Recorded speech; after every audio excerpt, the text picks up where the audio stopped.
Shabbos. This Shabbos is the 17th of Tammuz. In a regular year, that would be a fast day. This year, the fast is commemorated on Sunday, the day after Shabbos, because we cannot fast on Shabbos. Now, what does this commemorate? This commemorates the day that the walls of Jerusalem were breached before the temple was destroyed. In the prophets, however, it's written that the walls of Jerusalem were breached on the 9th of Tammuz, not the 17th. The temple was destroyed on the 9th of Av. Both temples, the first and the second. But it does say that it was breached by the Babylonians on the 9th of Tammuz. But we know if we fast on the 17th, we always know that our tradition is that the 17th of Tammuz is when the walls of Jerusalem were breached. So the Babylonian Talmud explains it in the following. It says, well, that's the first temple, that's the second temple. The first temple was the 9th, the second temple was the 17th, and therefore we fast on the 17th because we relate to the second more than the first, because it's closer to our time, number one. The first was fixed by having a second, the second was destroyed, and we haven't had a temple since. In addition, the destruction of the first temple was not as severe as the second. The first temple, only the top, only the roof was destroyed. The second temple, the whole temple was razed to the ground. The Jerusalem Talmud, however, says there was a miscalculation. Really, it happened on the 17th. The reason it's written the 9th, because the people didn't have calendars, they didn't really know the dates properly, and they just made a mistake. That's what the Jerusalem Talmud says. Well, it's difficult to understand that, because how could you have a difference of opinion in an actual fact of what happened? It more or less, in a period of time where there were records. So the Rebbe explains it simply as follows. On the 9th, there was a breach in the wall where one soldier can go in one at a time. On the 17th, the walls were totally destroyed and they were able to overtake Jerusalem.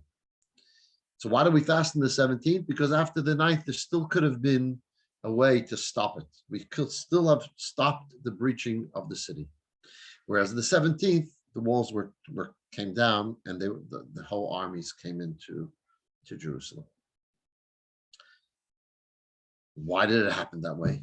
So we see another event that happened that way. The Torah tells us, in regards to the flood, that the rain was upon the earth for 40 days and 40 nights. And then another place it says the flood was for 40 days and 40 nights. So Rashi explains to us that the way it worked is as follows.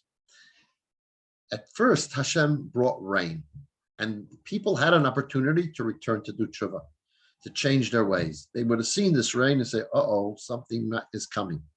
And if they changed their ways, then it would have been rain. Regular rain and no floods. Because they didn't change their ways, that rain turned into a flood, which tells us something about life in general. This is the lesson. Just like it happened in the destruction of the temple, the walls were breached, but we still had an opportunity to change our ways and, love each other again, etc. And then the walls would not have been breached, but we didn't. In our life, often we get these taps, we get these messages. We have to be smart and take the message and see, okay, what can I repair? What can I make better in my life? In this period of time of the 3 weeks, especially in the area of loving our fellows, of baseless hatred, this is the time we're meant to rectify it.